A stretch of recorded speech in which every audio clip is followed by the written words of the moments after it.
Today we're in the heart of Paris, stepping inside the serene and exquisitely curated home of shoe designer Nicholas La Russo Jr. Having lived in multiple countries, Nicholas has crafted a space that feels both worldly and deeply personal. A sanctuary of calming neutrals, gentle textures, and meaningful treasures gathered from a life spent in motion. Have the balcony that wraps around the flat, which is lovely. It faces the west, so all of the light comes in on a beautiful day. It's completely sun-drenched, which is wonderful. A devoted antiques market explorer, Nicholas fills his home with pieces collected from around the globe, with a particular love for finds from his travels throughout Asia. This is a 19th century finial from the monastery in Southeast Asia. The myth is that they call this the Garuda, which is the half-man, half-bird being. Every object has a story, every vignette a memory, and in true Nicholas fashion, he never leaves the house without a pair of shearing scissors, ready to snip a beautiful branch if it happens to catch his eye on the way home. It's nice to bring the nature back into the house, so these kind of go with me everywhere I go. From his carefully tended silverware collection cherished since childhood to the effortless elegance that flows through each room, this home is a portrait of thoughtful curation and quiet joy. I told my mother I wanted silverware, and I think that they should have known that there was a problem at maybe 14 years old when I asked for silverware. So join us as we step into this peaceful Parisian retreat and discover the beauty Nicholas has so lovingly gathered over a lifetime. To watch Nicholas's full episode ad-free, scan the QR code on screen or click the join button below. You're watching Homeworthy, where we believe every home has a story. Hi Homeworthy, I'm Nicholas La Russo. Welcome to my little abode in Paris. Come on in.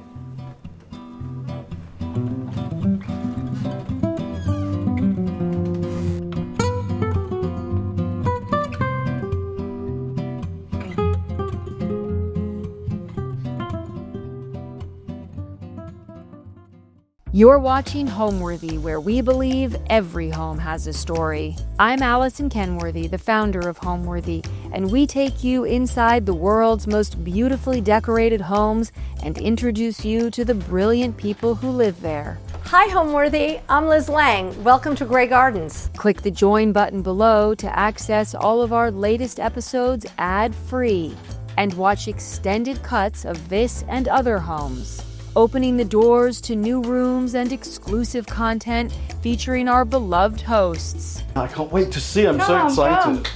And if you're looking to shop items inspired by this and other Homeworthy tastemakers, be sure to use the product links below or scan the QR code on screen to find fabulous furniture, coffee table books, and accessories that can transform your house into a home.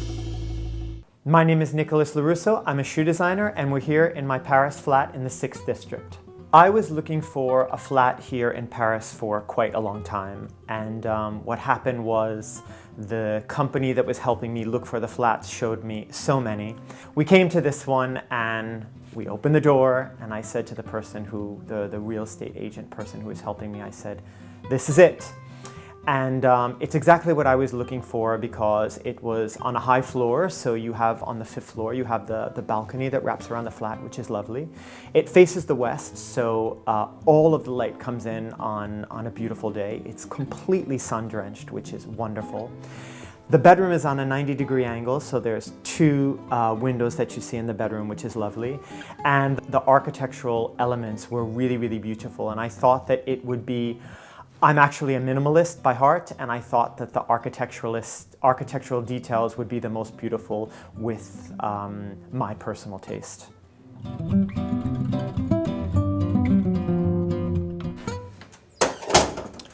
One of the first things that I really loved about this flat was that when you come in, you have this small little foyer area.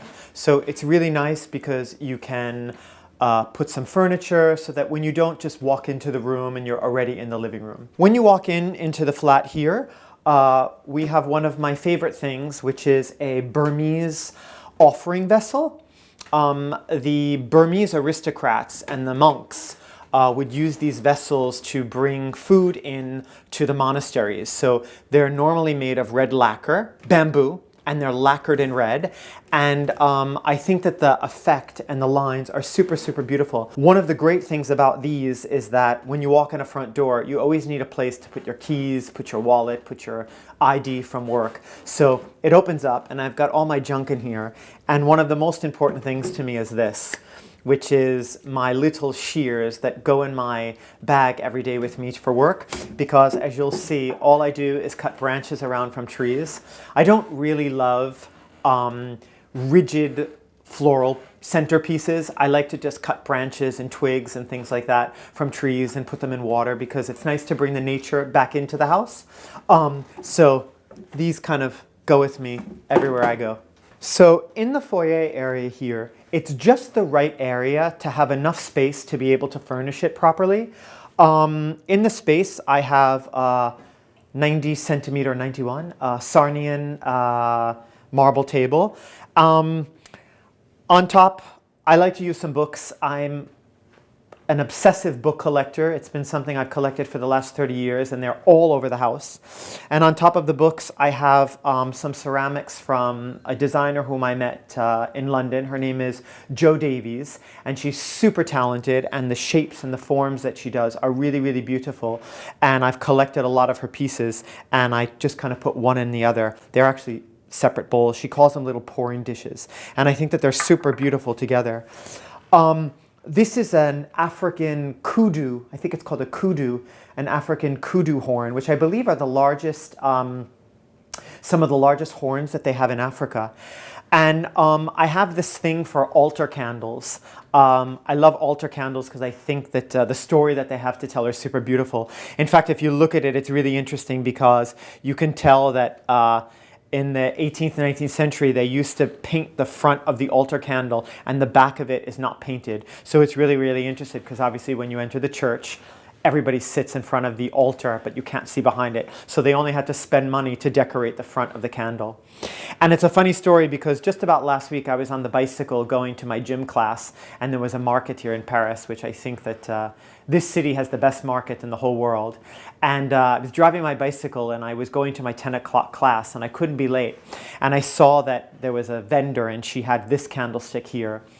And I saw it and I thought, I've got to have that. So I couldn't be late for my class. So I went to the class and I came back and it was raining, of course, like it always is in Paris. And I thought, if it's still available, it means that it's mine. So I ran back after the class, tried to find the vendor. I found her, it was still there, and I brought it home. This is another little object that I found actually in the market a long time ago. It's about a €5 60s glass canister, and I think the shape is super, super beautiful. And there's just some olive branches that I put in there because, like I said, I'm kind of a serial twig cutter, and I found an olive tree that was near the gardens back here, and I was able to take some twigs. In fact, they're all over the house this week. Over here is a Benin head. The Benin people were very, very famous for having bronze castings of their kings, and they would make them of their ancestors. I love this one.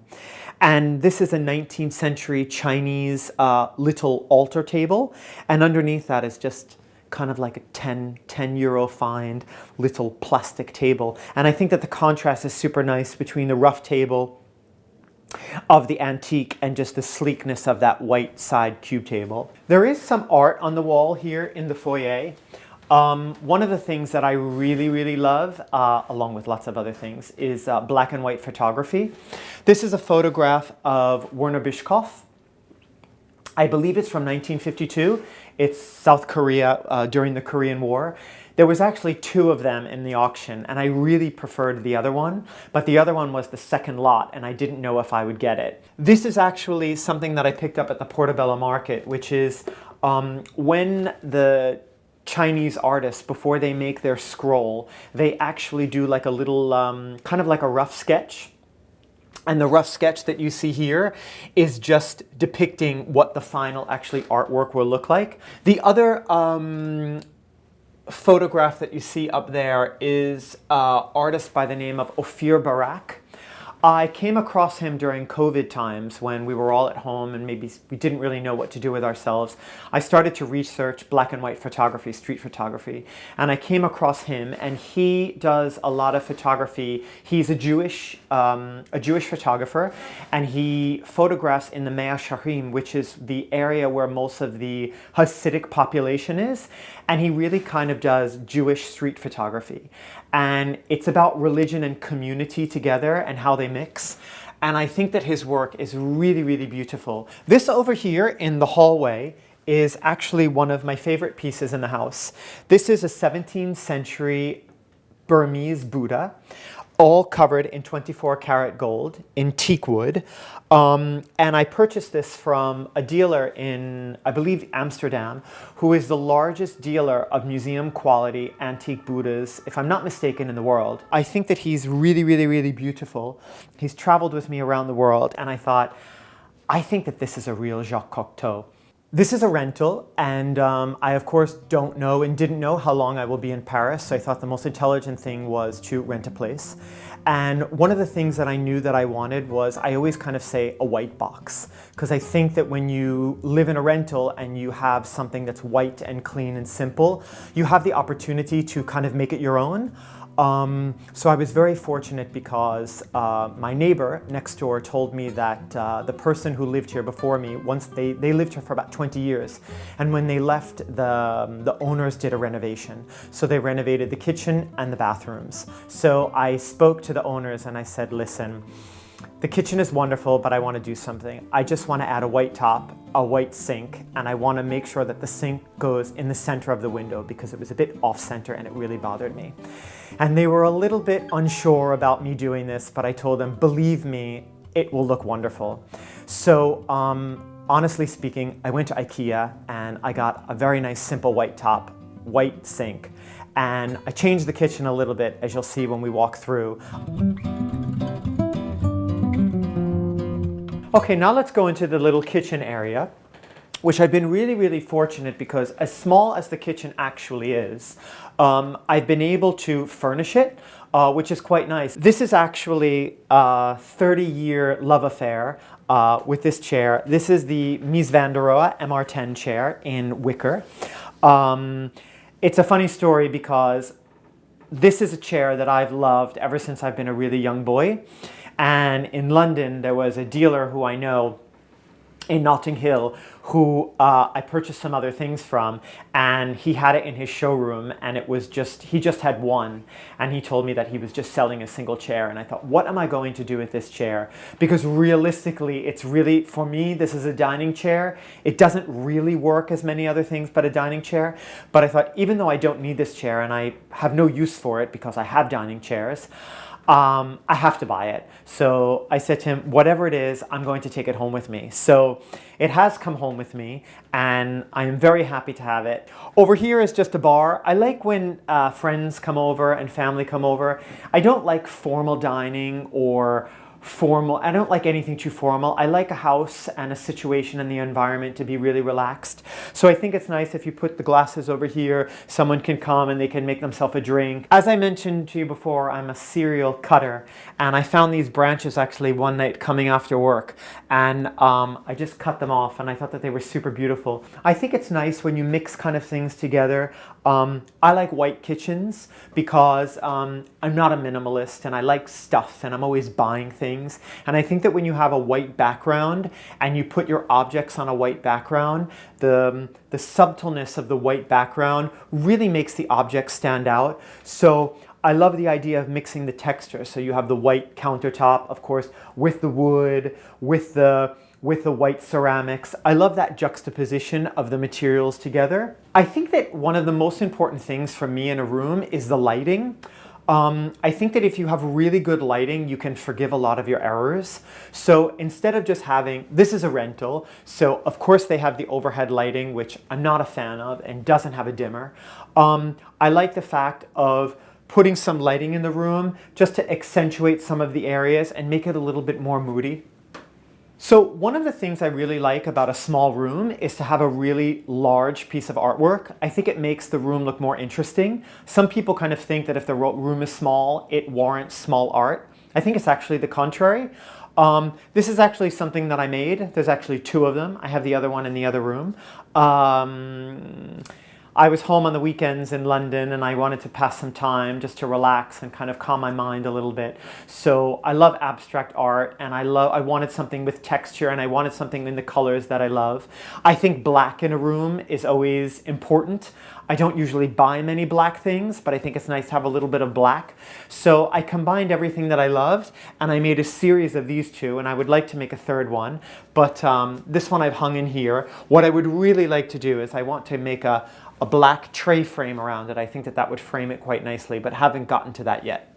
Over here we have a mix of some objects that are quite interesting. This is an African Tutsi basket with some plain canisters from Crate & Barrel, which is my absolute favorite American retailer. I think that in Europe we don't have many of these really nicely designed, reasonably priced, beautiful things, these kinds of retailers. So every time I go back to America, I always go to Crate & Barrel, and I always have a luggage full of stuff that I bring back. That's where these are from. These are some Ralph Lauren lamps. I bought two of them, these Apothecary lamps. I got them off of Etsy, I believe. And this has quite an interesting story. My partner and I were in Nepal, always looking for an antique shop, and found one shop that had bunch of little things here and there, and there were two of these. There was a male and a female. I think that this is the female one, and I picked up the female one, and friend picked up the male version. I don't know what it is. I don't know if it has any value, but I think his face is really quite interesting. Over here, once again, it's just a mixture of things that I love and that I use. This has a funny kind of story. When I was in India, we were in the car, and I'm always looking for the side of the road.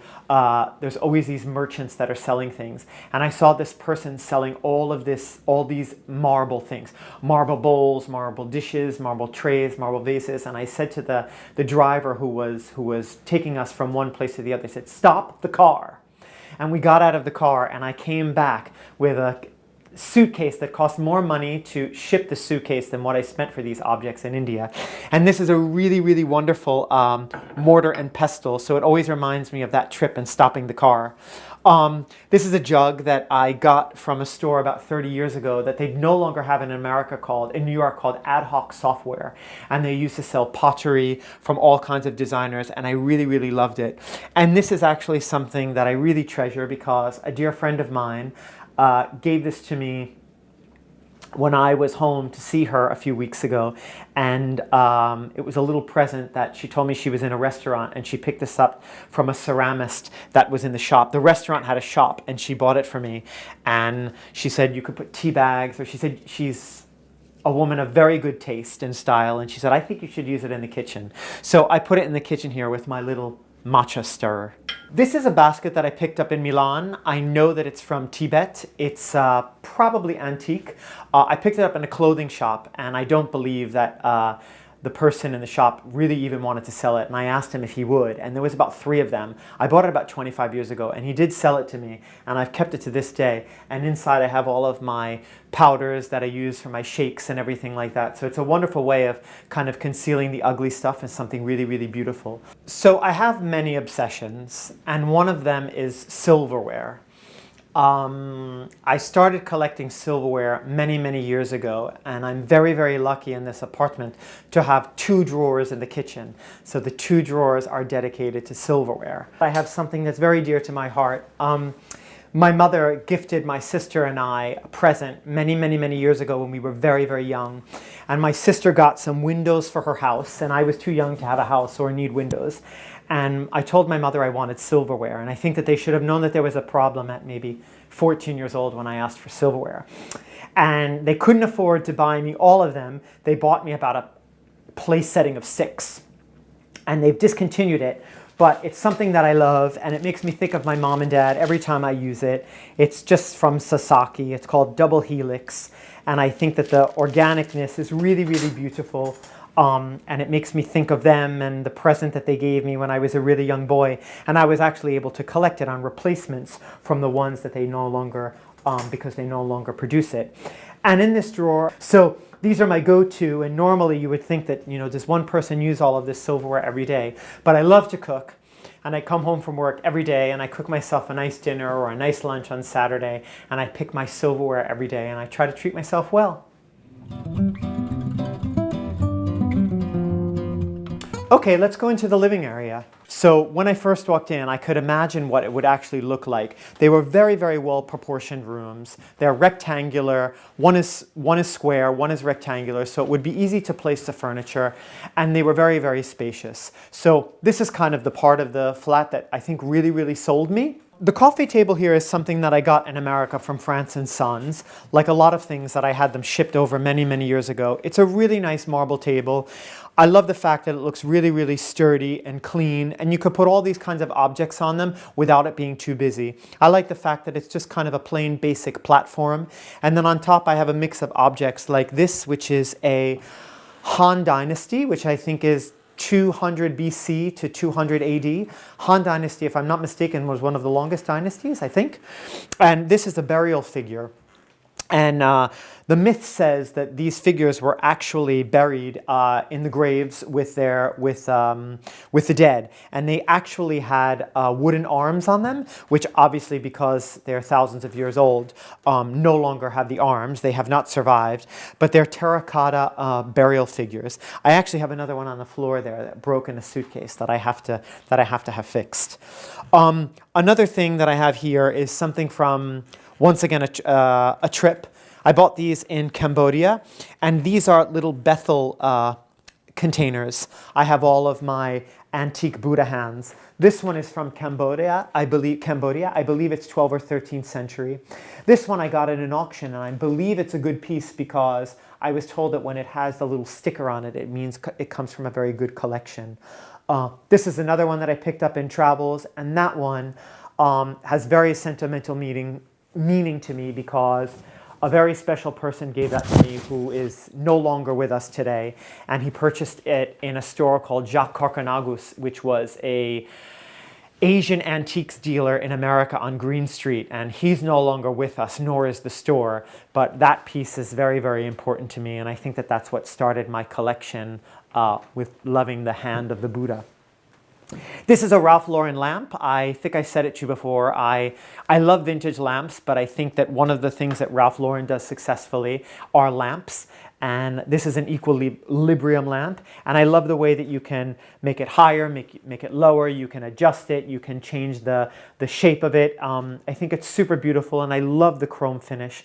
And I love the way you have all of these antiques with their patina and everything on it, and you pair it with something so sleek and so modern like this. Behind all of this is my bookshelves. The bookshelves are actually from IKEA. My friend Stephanie and I have a joke about them because she has them as well, and they do not make them anymore. And every time I move and change countries, I say they're absolutely never going to make it through another move. But they're still here. They're a bit beaten up. They're still here. But I love the proportion of them because they're very thick and hefty and wide. And because I don't live in my own home and have the opportunity of creating built-in bookshelves, this for me creates the idea of a built-in because it's all white and you could really kind of focus on the books. One of the things for me that really makes a home warm and cozy is books. And I have been buying and collecting books since I've been about yay big. And I can't stop, and I probably never will stop. And there's books all over this house. But this is basically the master space where I keep all of them. And they house all of my interests, which are fashion and interiors and art and architecture and architects and photography. So it's really nice on a nice weekend day or after work when you're sitting at home and you have a little bit of music. Every time I just lay on the couch and I look over here and I think, what do I want to have a look at today? And every time you look at them and read them and open them up, you always discover something new. And no, I have not read all of them, every single page of all of them. But it's really wonderful because I think that every time you pick it up, you see something new. There's books all over this house, and I like tables that are open on the bottom because it means that I can house more books because I'm kind of running out of space for them. But like I said, it's not something that I think that I will ever stop buying. Over here are some chairs that I picked up in the market of Porty-Clignancourt. I purchased them from a dealer. My latest thing now is I like to buy chairs in the market and redo them on a Saturday afternoon, take all of the old fabric off, take all of the old nails off, and renovate them and restore them. So you see they have all the staples here. I haven't finished it yet, but I'm on my way to getting there. Next to this chair is a small little coffee table. I bought this at Zara Home. Vincent van Dyson did a collaboration with Zara Home, and the pieces are so beautiful, and I love the juxtaposition between the two. The travertine is beautiful with the brushed steel, which is beautiful with the porcelain. I think to spend a lot of money on something and buy something really extravagant and really original is really wonderful. But I think that if you have too much of that, it becomes stuffy and museum-like. And I think that if you have too much of things like this, like my IKEA bookshelves, the house can become soulless. So I think that the combination of the high and low is really interesting. And I have no problem mixing something that I've spent a lot of money on, that I've saved a lot of money for, to buy and really am happy that I own it, next to something that cost me a small amount of money. I think that that high and low makes a house really, really interesting and desirable. Back here, this is a Japanese tanzu chest.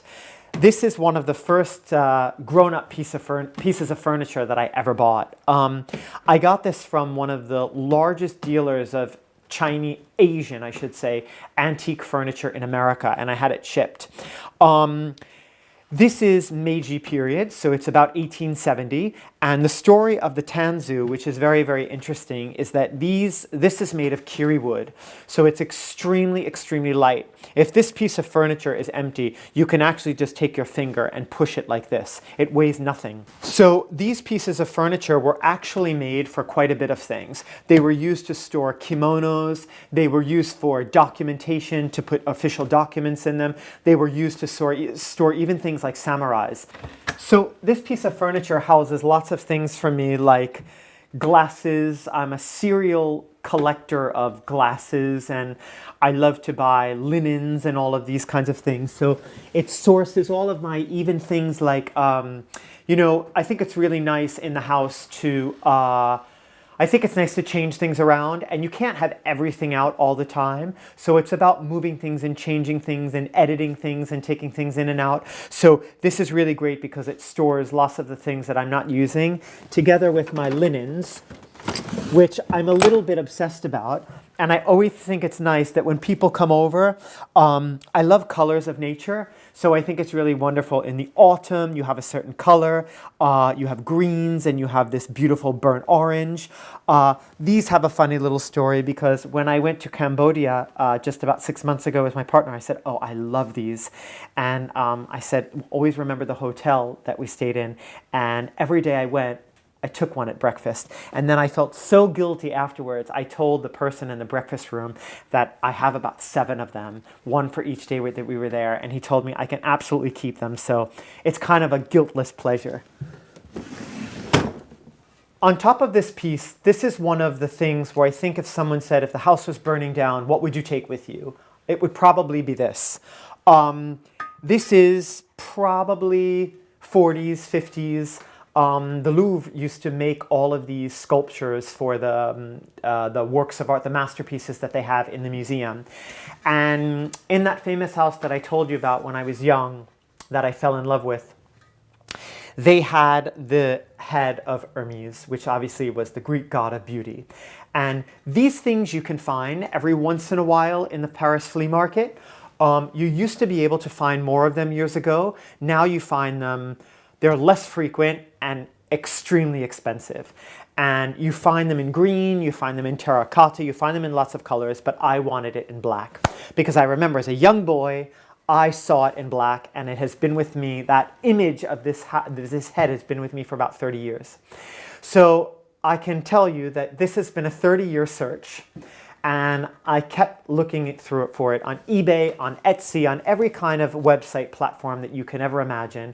And just about 3 years ago, I found it from a dealer in France. And I was living in the United Kingdom. This one, black, vintage, exactly what I wanted. And he told me that he wasn't going to ship it to me in London. So we went back and forth a little bit, and I told him, look, I've been looking for this for 30 years. I will pay anything that you want to ship it to me. So finally he did. And then my next fear was that it wasn't going to arrive in one piece. But he wrapped it very, very well. And I am very, very, very happy to have it. This is something that I picked up when I was young in college, in FIT, in a store on Fifth Avenue called Takashimaya, which is no longer there. And they made the most beautiful Japanese ceramics. And I think the texture and the shape of it is so beautiful. And my father broke it. And he glued it back together with me and for me, and he didn't tell me that he broke it. And then when I brought it here, because it was in my parents' house, I said to him, "You did indeed break it," and he said that he did. But to be honest with you, I actually like the fact that he broke it because I'll always remember that he put it together for me. The lamps on this piece is Thomas O'Brien. Thomas O'Brien is one of my favorite interior designers. I've loved him since I was a little boy, and he did a collaboration with Visual Comfort, and this is one of his, as well as the Apothecary lamps that are in this room. And behind here is just an Academy drawing, a French Academy drawing. It's stamped 1919. I picked it up at the Paris flea market, and I loved the expression that the little boy had and the way that he's not exactly looking at you, but he's looking away from you. I thought was really, really serene. And I just had it framed with this really, really minimal silver frame at the framer, and it sits on top of this piece, and I love the juxtaposition together. One of the really beautiful architectural details of this flat is this really large fireplace. The fireplace is obviously a wonderful location where you can put beautiful things, change it up, add height. I love the combination of the books with the lucite, with the different kind of pictures. It just makes an interesting kind of setting. This is an antique Indian sculpture with some Ophir Barak photography that I told you about before, whom I love. This is a 16th century sketch that I found in the market in Victoria. In London, every couple of months they do an antiques market, and I found this original 16th century sketch of these hands, which I told you like the Buddha. And one of the most interesting things on the mantle is my collection of these coils. You may know what they are by looking at them, but the story of this is that in the border of Thailand, between Thailand and Myanmar, there is a group of women called the Karini women, the Paduang women, I believe it's called. And these women are Burmese refugees, and they don't have a Thai ID. So unfortunately, these women are not they don't have access to education. So I believe their education, the translation of their education in Western world would be like 5th or 6th grade. Because they don't have the right to an education, they obviously don't have the right to better themselves. And because they don't have Thai ID, they have very limited access to both water and electricity. So these poor women have been reduced to actually being a tourist attraction for tourists that go to this village and pay them to actually look at them with all of their gear or their jewelry on their adornment. So as I said about high and low, you have all of this history. Underneath it is a basket that I got from Zara Home, one of my favorite shops. It's paired next to a Harry Bertoia bird chair. I believe it's the bird chair covered in this beautiful wool. Harry Bertoia was an Italian-American architect and designer and sculptor. Not an architect, I believe he was a sculptor. And Florence Knoll commissioned him to do a line of furniture, and this is one of the things that he did. These are some Thomas O'Brien lamps.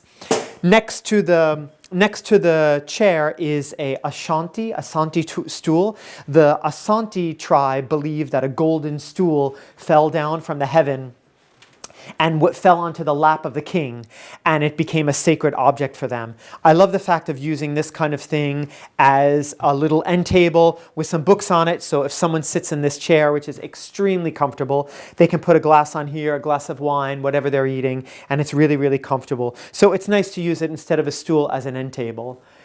Next to them are some 19th century Indian pillars from Gujarat. These are teak wood, and they're extremely heavy and extremely beautiful, I think.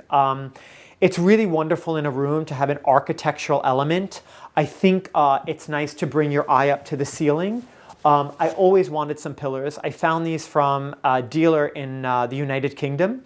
Unfortunately, I had to cut them because the pillars were too tall for my English flat, but they told me that the slice is so perfect that one day with a really good restorer, I could get it on the top and I can put them back together and bring them back to their original beauty. So the couch I actually had made by my upholsterer in Italy, who I sing his praises every time I need something done because he is extremely talented.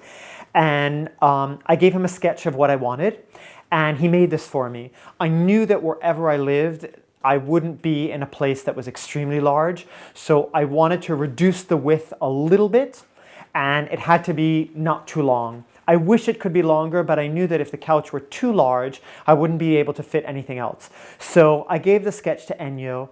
I should have made it in a white linen. One day I know that he's going to make a white linen sofa for me, which I would really, really love. But he made this for me, and he is incredibly talented. And every time I move countries or flats or something, I always take a picture for him and I show him what it looks like in the new place. I love eucalyptus. It's probably maybe the only thing in the house, the green in the house that you see today, that I actually purchased from the florist downstairs. I love the scent of it. It makes me feel good when I'm laying down reading a book, having a cup of tea. And what I usually do is when it starts to dry out, I tie it up and I put it in the shower. So when you take a shower, the humidity of the shower brings out the scent and it fills up the room really, really lovely. Behind this is another lamp from Thomas O'Brien. I told you I'm a big fan of his. This is the other chair that is the sister to the 19th century French chair that I got at the market that I'm still in the process of taking care of, and one day I'll bring it back to its original beauty when I put the binding on it.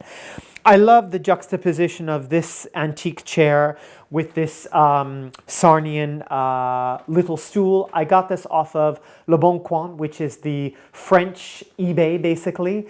And it was in this horrible green fabric and it was all ruined. And I put it, I sewed this really, really beautiful cow printed kind of caviar print leather. And I put that on there. These are just some architectural drawings that I found at the market that I decided to frame in my crate and barrel frames that I picked up the last time I was home. This is a Ralph Lauren magazine bucket, which is so beautiful. And I had a problem with a lamp at Ralph Lauren, and they gave me a credit to the shop, and I wasn't sure what to buy, and because I wanted everything. And I thought, I'll just take this because it's really, really, really wonderfully done. And I think after I put the books in it, I was going to put a plant inside of it. Moving over here, this is a antique French chair that I found at the Porte des Vins market one morning. And this is 18th century. And it was a rainy day. It was horrible. It was early in the morning and the vendors were already starting to leave because the weather was awful. And I asked the gentleman how much it was and he said, "You want that?" And I said, "I want this."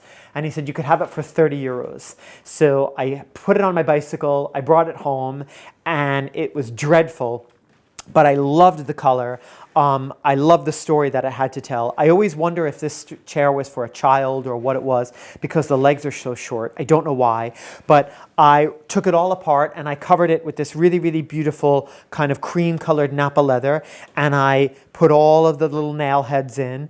And I think it's really, really beautiful. The colors together look really, really, really wonderful. I was cleaning out my mother and father's house a couple of months ago for something that we had to do. And I came across this sketch, and it was a sketch that I did in the university. And I rolled it up and I brought it home with me and I framed it in this frame. I was in London with a friend of mine and we walked past this antique shop and this frame was about 20 pounds or something and I said, "I want it." And I couldn't get it back to back to Paris with me. So my friend and I, we taped it to the luggage and I said to her, "You'll see what I do with this frame." And I sanded it and I lacquered it and I didn't know what to do with it. It was behind the door in the spare bedroom for about a year.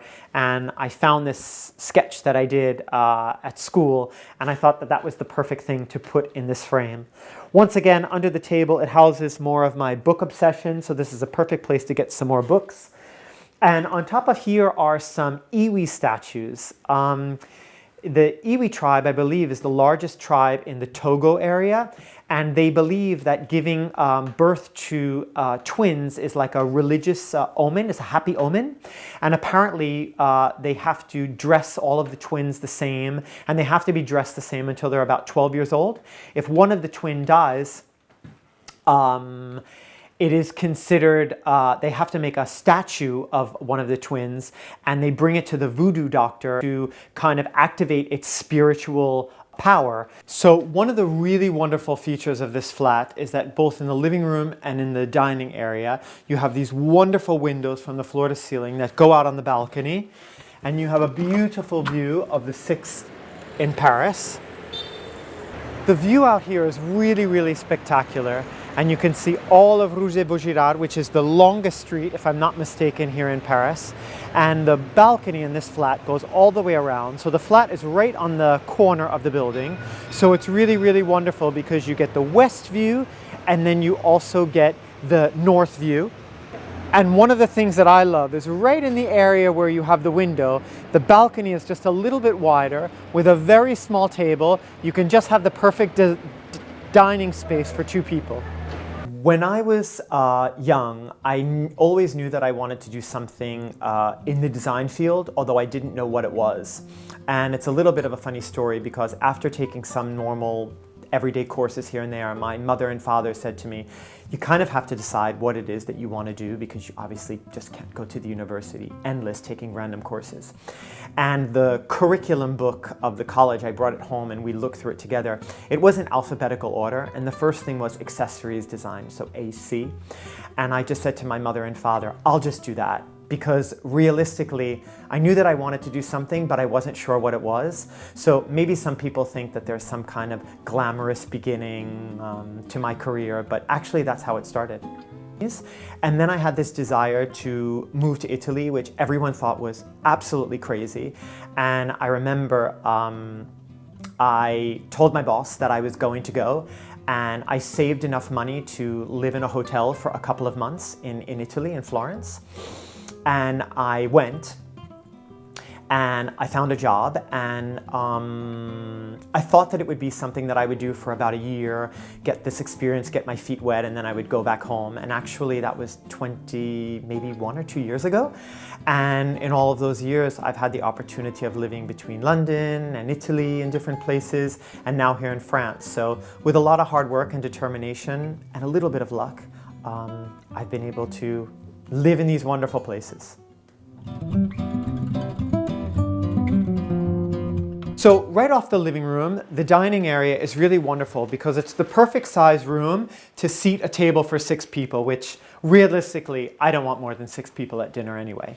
I have a walnut table from Ligne Rosé, coupled with these MR50 Mies van der Rohe Brunel chairs. They have a super interesting story. The Brunel chair was designed by Mies van der Rohe and his colleague Lily Riesch in 1930. And they designed it for the Villa Tungigant, I believe it's pronounced. And the villa was designed for 2 German Jews called Fritz and Gretel. Unfortunately, they had to flee the Czech Republic and go to Switzerland because the Nazis had invaded. Fritz and Gretel survived the death camp, but from what I read, they were never able to go back to their villa that Mies actually created for them. The villa today is a museum, which I have not been able to go to yet, but I would love to when I get a chance. And this chair was designed exactly for them in that home. They're very beautiful chairs, and I've always loved them, and I bought them from Cherish many years ago. However, I've decided that they are as beautiful, they are as heavy as they are beautiful. And they're not the most practical when you have people over and they have to ask you to actually get them out and inside of the table because they're so heavy. So I think I'm going to swap these for my ever favorite MR10 chair, which I think is probably a better dining chair. But maybe I'll keep one for a desk one day. I like to couple these chairs together with something different. I think it's always more interesting in a dining area if you have more than one chair that are not all the same. These are 18th century Gustavian chairs. They're Swedish. I think they're super beautiful, and they're signed by a cabinet maker, so I know that they're of good stock, so to speak. And I've covered them myself because, as I told you, I'm a little bit of a frustrated upholsterer, with this really, really beautiful kind of cotton linen fabric, and I've made these little ties at the back just to give them a little bit of an extra addition. Next to these chairs are two white columns that I had made in the United Kingdom, and they house two Ralph Lauren lamps that have been discontinued. These lamps have a very interesting story. I always wanted them, and to be honest with you, they were above the budget of what I wanted to spend on a lamp, and they've also been discontinued. So a friend of mine, I found them on eBay, and they were in the United Kingdom, and I spoke to the gentleman, and we organized a price, etc., etc. They did not have the shades on them, and he told me, we will meet in London, and he will give me the lamps. Well, I arrived in London. I organized a weekend just to go to pick up these lamps. And the gentleman told me that instead of meeting each other on Saturday afternoon, we would meet each other on Saturday night at the Victoria bus station. As you can imagine, bus station, train station at night, they're not generally the safest place in the world. He organized for us to meet him there at 10:30 p.m. So I said to my friend Diego, I'm going to meet this strange man who's going to give me these lamps from eBay at the Victoria coach station, which is worse than the train station, at 10:30 at night. I'm not going alone.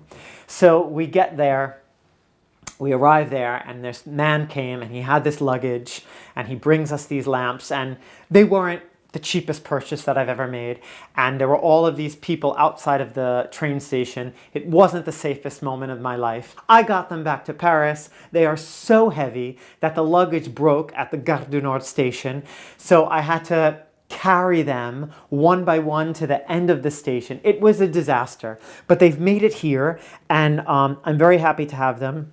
And every time I look at them, I remember what we actually went through to get them here. Next to these lamps is a Charles X walnut console. This comes from a dealer called Lee Wright in the United Kingdom. Lee sells beautiful, beautiful, beautiful French and English antiques, and I got it from him. Like I said, it's walnut, and the drawer is really lovely because it gets to hold all of kinds of things for serving and candles and placemats and everything. This is an object that I found about maybe 35 years ago when I was a young boy in a little shop in Nyack, New York, near where I grew up. It's a metal or copper, I don't know what it is, alligator, and he's been with me ever since, and I love him. He's one of my favorite objects. Here are some canisters that I picked up in India. This is antique, I believe he's Japanese Buddha that I got from a dealer here in France. Black and white photography. I told you that I'm a lover of black and white photography. This is a Stettner photograph, if I'm not mistaken, just like the one in the living room. The one in the living room is from the Penn Station series that Louis Stettner did in New York. This is the Wailing Wall. I believe it's French. Underneath is just some books, some antique Chinese pottery, and this is something very interesting.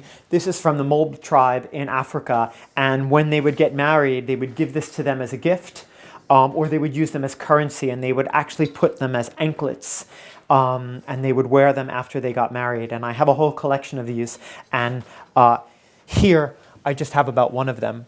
Over here is a lamp from Visual Comfort. This is a piece that I picked up in the market at Porte des Vanves because I go every Saturday, and I just fell in love with him. Underneath this is I believe it's 18th century, once again, sketch of a hand. I love hands. I got that from a dealer here in France.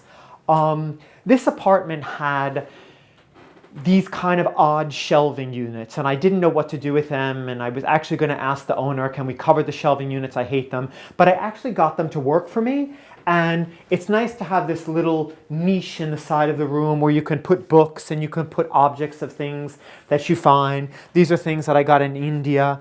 These are the tops of some Tutsi baskets, the African Tutsi baskets. Once again, black and white photography that I love. Song Dynasty pottery.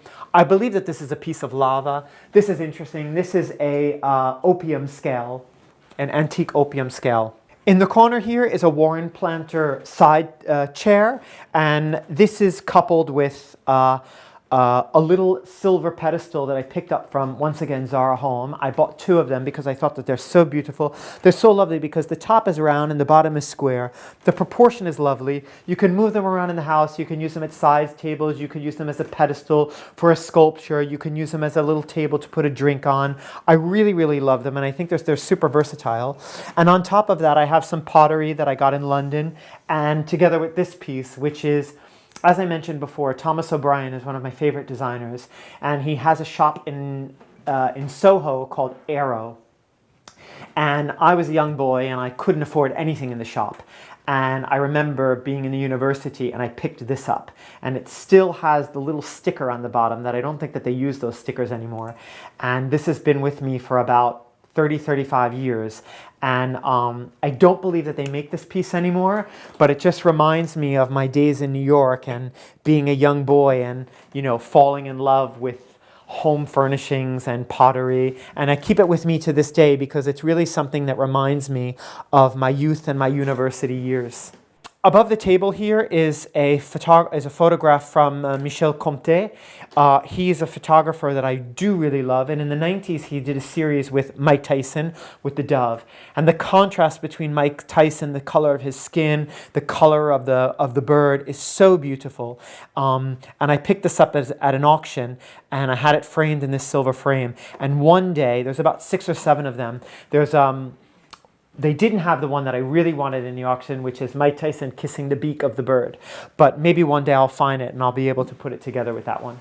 I always knew that I loved interior design. And when I was a young boy, my mother and father were very easygoing, and they allowed me to paint the walls in my room and move the furniture around and do all sorts of things. And I knew that it's always something that I enjoyed. And I actually knew as a young boy that I thought that I was actually good at it. I understood the space and I understood the room, but I knew absolutely nothing about it, and come from a place where nor did my mother and father. And my mom and her twin sister, in order to help my father and my uncle help their husbands pay for our schooling, because it was very important to them, they started a very small little business cleaning houses. And when I was young, I would go with my mother and my aunt every once in a while, maybe during the summer, and I would help them do their house cleaning and things like that and give them a hand with little things. I was quite young. And they had a client that they worked for who lived in the most beautiful contemporary Horace Gifford-like home, white cedar, in and out, flat roofs, wall-to-ceiling windows. And I remember walking in and thinking, this is the world that I want to be a part of. It was so beautifully done. She was actually an interior designer and is a woman of great taste and sophistication. And I remember helping them cleaning and doing things, but walking around and looking and taking it in and absorbing, knowing that this is something that just felt right to me and just intrinsic.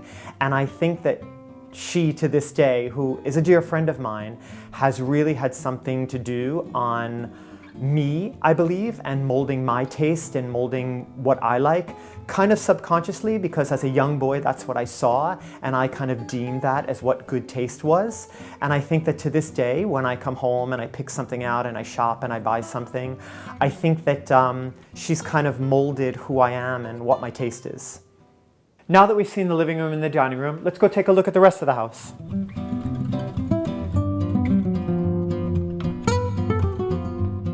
So this hallway leads right into the bedroom, which is the master bedroom, well, the bedroom that I selected for the obvious reason that you have the double facing with the double window, which is really beautiful.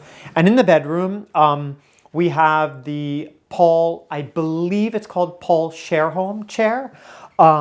It's the PK 20 chair in woven wicker. Paul Scherholm is a Danish architect and designer, and this is one of my favorite pieces from him, and I'm very happy to have purchased it a couple of years ago. Behind it is a Sarnian marble small Sarnian marble table. This is a Senufo African stool. The Senufo tribe carved these stools with these legs like this from one complete piece of wood. So the larger they are, the more difficult they are to find, because that means the tree has to be at least this large. This I got in the antiques market in New York when I was maybe about 20 or something, and it's been with me to this day. On top of this is a vintage 1960s Florence Knoll lamp. Florence Knoll produced these in the 50s and the 60s, and I always wanted one. These are the hard ones to find because they're larger, and I picked it up. There was an antiques market right here down the street from me one Saturday morning, and I was going to do my food shopping, and I came across this, and I knew that he had to come home with me. On top is just some odds and ends that I found at markets, some dishes and bowls. I love ceramics. This, my mom, very sentimental to me. My mom used to work in a nursing home when she was younger, and she bought that for me in the gift shop, and I just keep it there because I remember her giving that to me. Over here, we have a 19th century mahogany semanier, which is 7 for the 7 days in French, so 7 drawers. This comes from a dealer called Lee Wright Antiques in London. I love furniture that has clawed feet. It's a detail that I'm a sucker for every time I see it. And when I saw this piece, I really had to have it. These are some antique constellation starry nights that I found. I love them because they're the months of my parents' birth, so I picked those up with those kind of tiger's eyed frame. Are really, really beautiful. This next to this, I love next to the antiqueness, the patina of the mahogany is just this really sleek white pedestal. This is a 12th century Cambodian sandstone head that I bought from an auction, which is really beautiful. Together with some bugs. Here in the 6th, there is that famous shop called Durol, and it's taxidermy shop, and they sell all sorts of bugs and skeletons and animal skulls. It's a fascinating shop, and I picked these bugs up from there. Once again, there's an Asante stool paired up with a Florence Knoll bench. Once again, I love the antiquity with the modernity. My bed is a Pottery Barn bed that I got in America. It's funny because I've been sleeping in beds in Europe for many, many years, and then I ordered this and I had it shipped here to Europe, and I forgot that American beds are actually shorter than European beds, so it's too short for me. But I do love it because I love the texture of an upholstered bed. I think it gives warmth to the room. Next to my bed are some antique prints that I got at the Portobello Market, coupled with some lighting. This is a Sarnian side table. Once again, I love the juxtaposition. I got this in an auction in Italy, and it came with a stand, and I hated the stand, so I took it off and I just laid it down here. Some pottery from London, from, I think her name is Jo Pankhurst, if I'm not incorrect. They're all broken. They've broken a million times. I've glued them back together. It's part of the story, and I'm really happy to have them here with me. This is a very interesting piece. I got this from a dealer in London, and this is from in Southeast Asia. If you can imagine the monastery in Southeast Asia, on the top of the buildings, they have this finial. And this is basically, if you imagine the monastery, they have these pieces like this. This is a 19th century finial from the monastery in Southeast Asia. The myth is that they call this the Garuda, which is the half man, half bird being. So if you look at it, it actually does look a bit like a bird. And it's a funny story because I got this off of a dealer in London who I know very well. He actually was not in the shop, the owner. His daughter was there, and she knows me as well. And I asked her the price of this, and the price that she gave me, I am sure, was not the price that he would have given me. So I thought, now is the moment that I have to purchase this. So I did. And I have always loved this. And we went to Cambodia about 6 or 8 months ago, and in Cambodia there is, in Bangkok, pardon me, there is a wonderful antiques mall, and you don't come across these very often, especially at this size. And the antiques mall only had a few of them. And when I say antiques mall, I mean a proper mall, like store after store after store, 3-4 levels. And in all of those shops, we only found about 3 or 4 of these. So I am actually very happy to have gotten my hands on it, and for the price that I did. This is a 19th century Louis Philippe French mirror. Louis Philippe is one of my favorite times in the French history. Louis Philippe, the lines were always so simple and so beautiful. I always wanted a Louis Philippe mirror. I always wanted it large. I wanted it with the original mirror, and I didn't want the flower print. I wanted the one with the lines. So this is a recent purchase, and I just came across it, and I thought, this should be mine. And I bargained, and finally they gave it to me. This is a 19th century Chinese horseback chair. So I picked this up from an antique shop in London, which I always loved this kind of chair. And I had my upholsterer in Italy, Ennio, make me a beautiful seat cover. And I love, once again, the juxtaposition of that beautiful white fabric together with the wood of the chair. On top of the chair is a photo from Ophir Barak, which I've spoken to you about before, which I'm a collector of his. And right above here is an antique Japanese, I believe it's Japanese, horse print.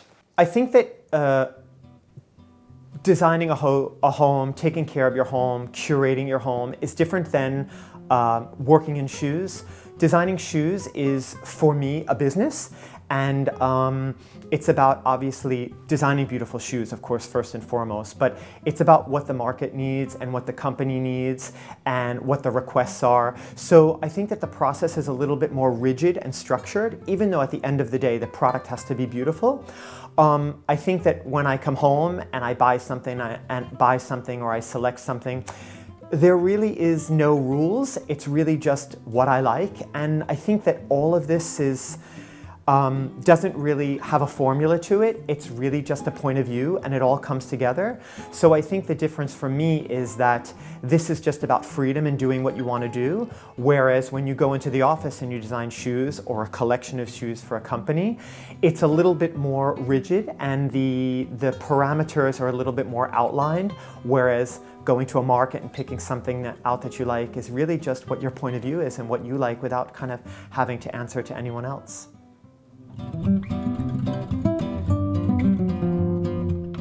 Another great feature that this flat offers is the fact that the bathroom is quite large. Even though it's very slim, you have the opportunity to furnish it. So I really was able to put a mixture of items in the bathroom that make it more interesting. Obviously, this is a rental, so I can't do a renovation. So what I thought the best thing to do was to furnish it and make it seem seamless with the rest of the house.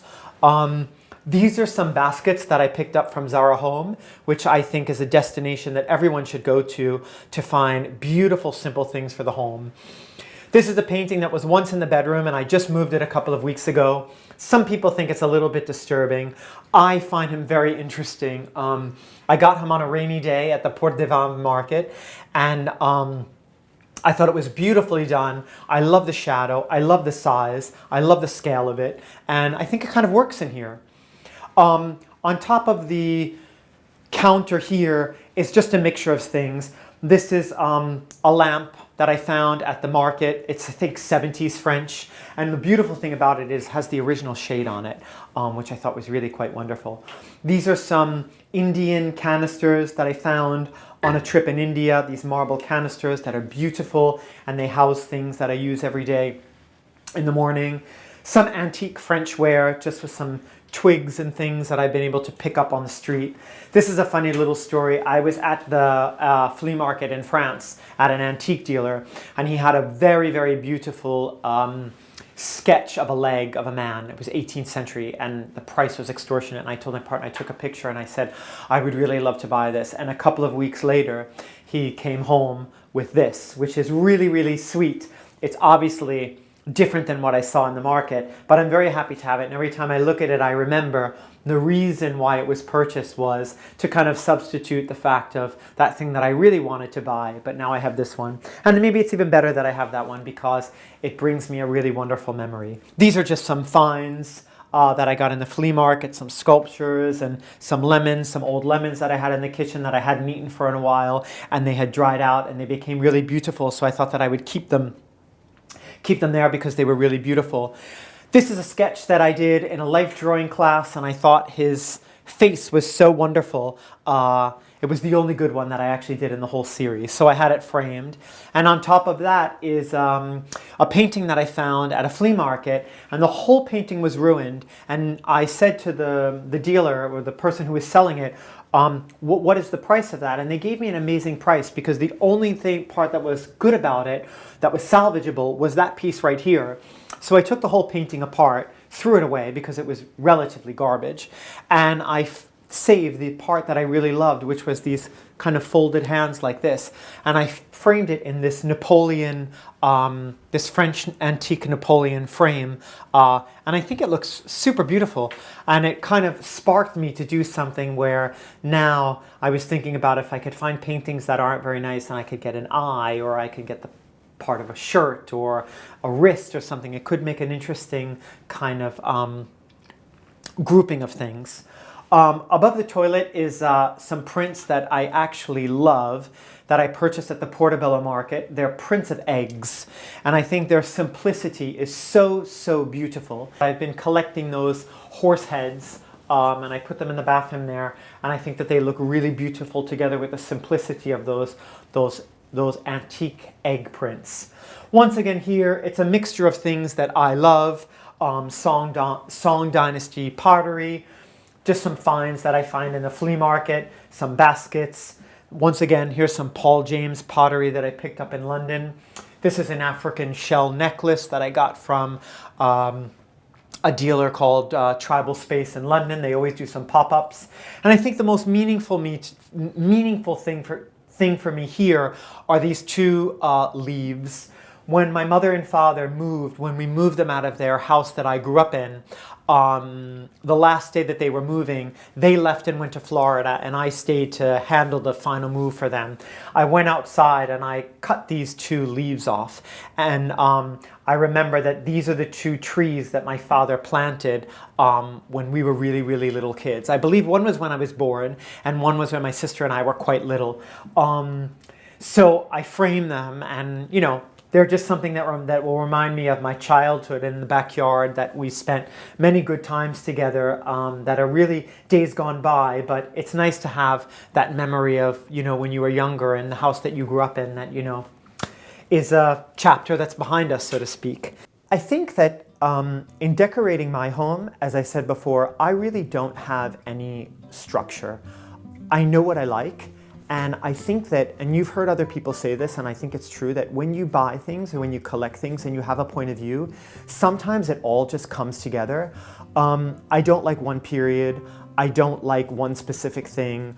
I think that when you buy things that you like, when you mix periods, I love French antiques, I love Asian art, I love Asian antiques, I love the classics, I love, you know, the Mies van der Rohes of the world and all of these kinds of things. I think that when you mix periods and textures and design eras together, I think the home becomes more interesting.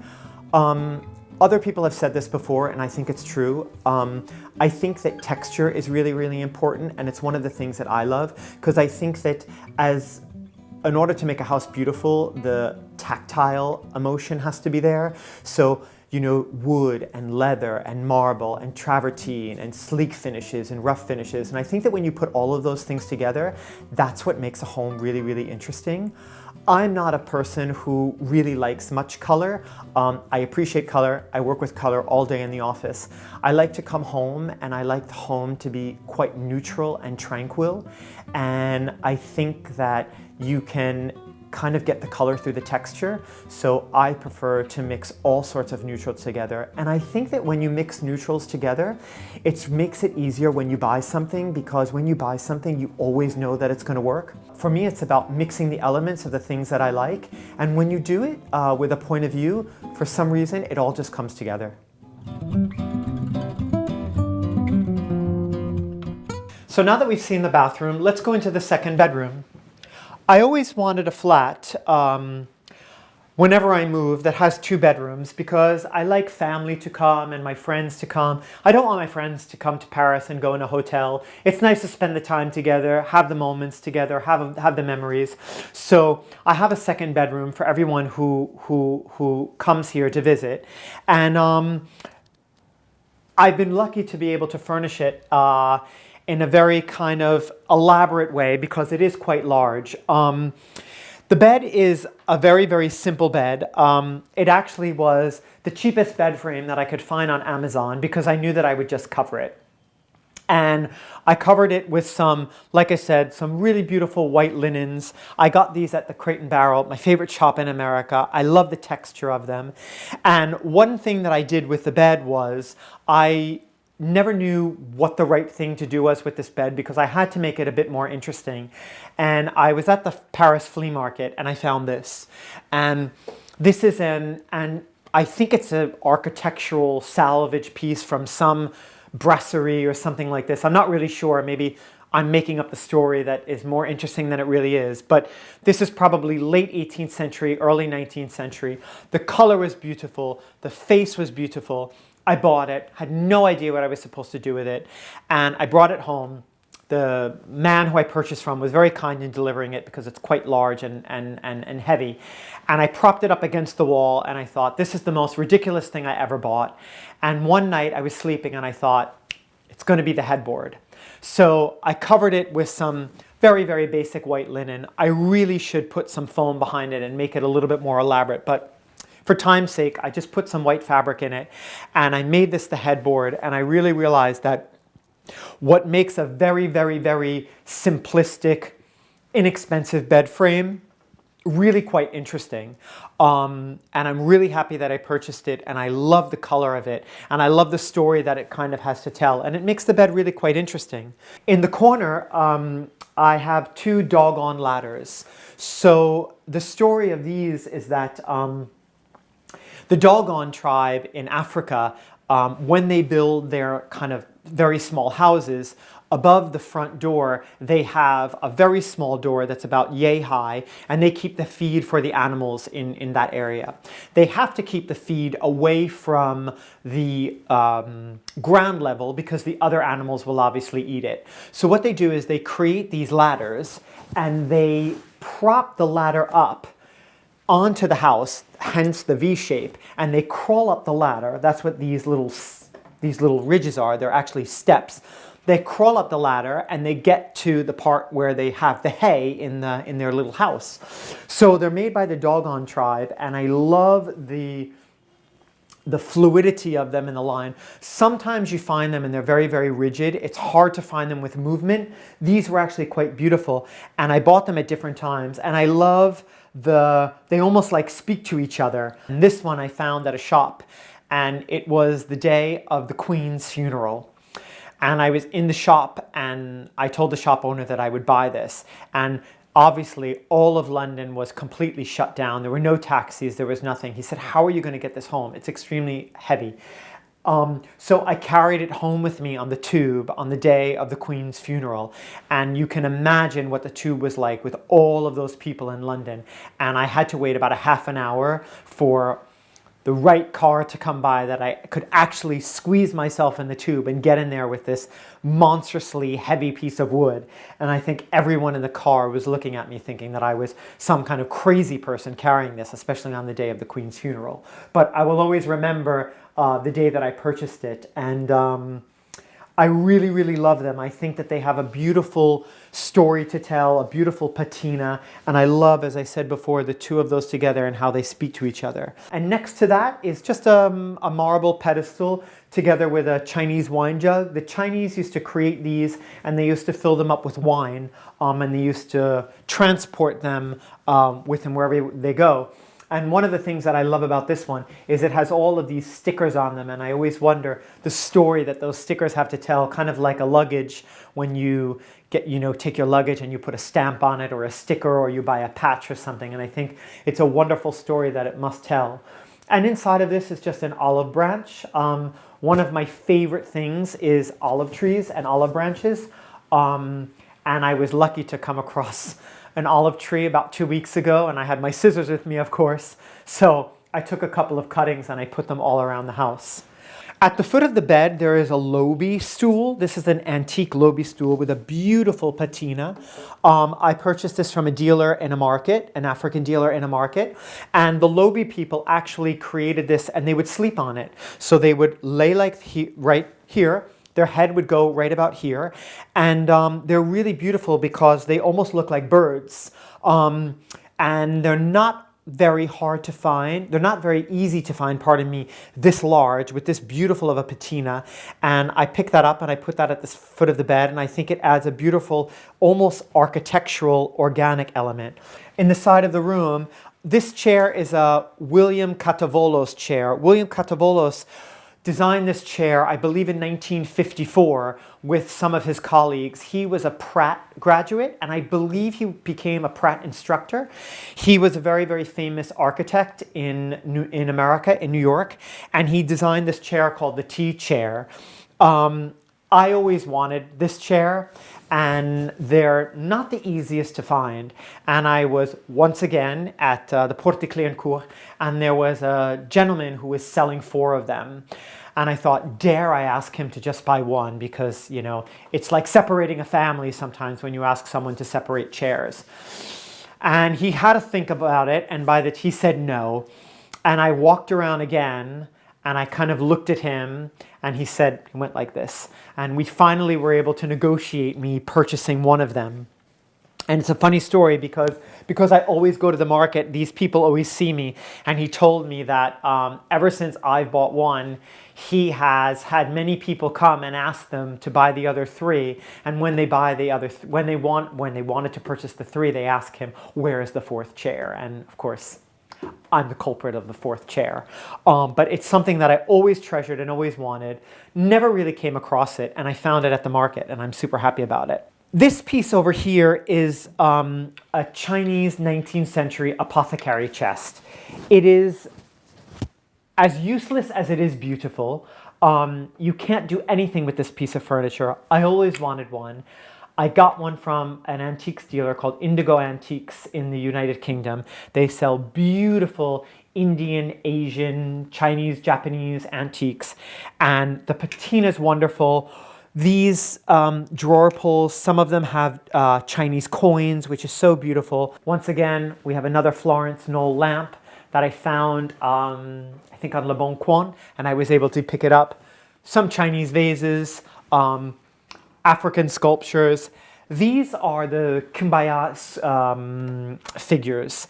These were, I believe, 1000 to 1200 AD. If I'm not mistaken, I could be wrong, they were Southern Americans who fled, the Kumbaya Southern American people. They fled to Colombia, I think it was Colombia, and they were basically made redundant from the Spanish Exquisition. And they made these terracotta figures, and a lot of them used to have metal rings in their noses. But I always loved the proportion of them and how everything is so linear, and I was able to find these from a dealer, and I picked those up, and it's not so usual that you get both the pair, so you have the male and the female one. Over here is a Florence Knoll side table, a marble Florence Knoll side table. Once again, some Ralph Lauren lamps. This is a ceramicist that I love. Her name is Rina Menardi. She is from the Venice area in Italy. And I was in La Rinascente and I found a bowl that is somewhere in the house, tucked away in a little cabinet at the bottom of the sale section of the store. And I thought, that really appeals to me. And I picked it up and I purchased it, and her name was written on the bottom. And I did some research and I fell in love with her and her work. And I contacted the studio, and I purchased these two. She does beautifully organically shaped bowls and mugs and plates and vessels, and the colors are beautiful, the texture is beautiful. And I got these two, and I just filled it up with some acorns that were on the side of the road a couple of months ago. And I love things from nature, so I just filled them up, put them in a bag, and I put them in that bowl. This is the coco de mer, which has a very interesting story. The coco de mer is the largest nut in the world. It can weigh to something like 40 to 80 pounds, if I'm not mistaken. And they're native to the Seychelles. And they come from these trees that, like I said, are only found in the Seychelles. And the trees, if I'm not mistaken, take about 40 years to mature. And after they mature, they take about 10 years to bear fruit or nuts. And these nuts are only produced by the female trees. The male trees produce flowers. Only the female trees can produce these nuts. As I said, they're the largest nut in the world, and they are near extinction.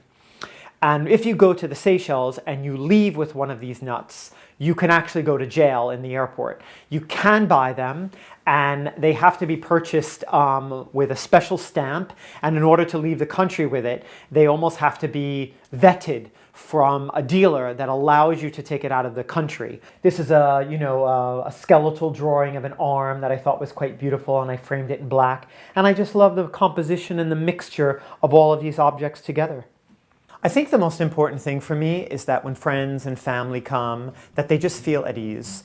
I do love beautiful things. I do love beautiful environments, but I think the most important thing is that when people come, they can put their feet up on the coffee table, or they can put their wine glass down, or their teacup, or their whatever they're eating or whatever they're doing. Because at the end of the day, this is not a museum, it's a home, and I want people to feel comfortable and at ease. My favorite thing about this home is that when I come home from a long day or a holiday or going to see someone or a weekend away, I open up the door and I know that this is the place that I feel happy. This is the place that I feel serene. I put my music on. I love jazz music. I love to cook. I put my music on. I go in the kitchen. I do my cooking, and it makes me feel relaxed. And it's a place that I never get tired of. I think a house, the soul of the home, is really the people that are in it. You can buy beautiful things, you can collect beautiful things, you can arrange them wonderfully, but at the end of the day, they're really just things. It's all just stuff. And some of it is beautiful, some of it is less beautiful. But I think that the most important thing about a home is the people that come, the people that spend the time there, the time that we spend together, the memories, the laughs. I think for me, that's what makes the home the most important thing. Thanks for watching. Be sure to go to homeworthy.com for exclusive content, shopping guides, and so much more.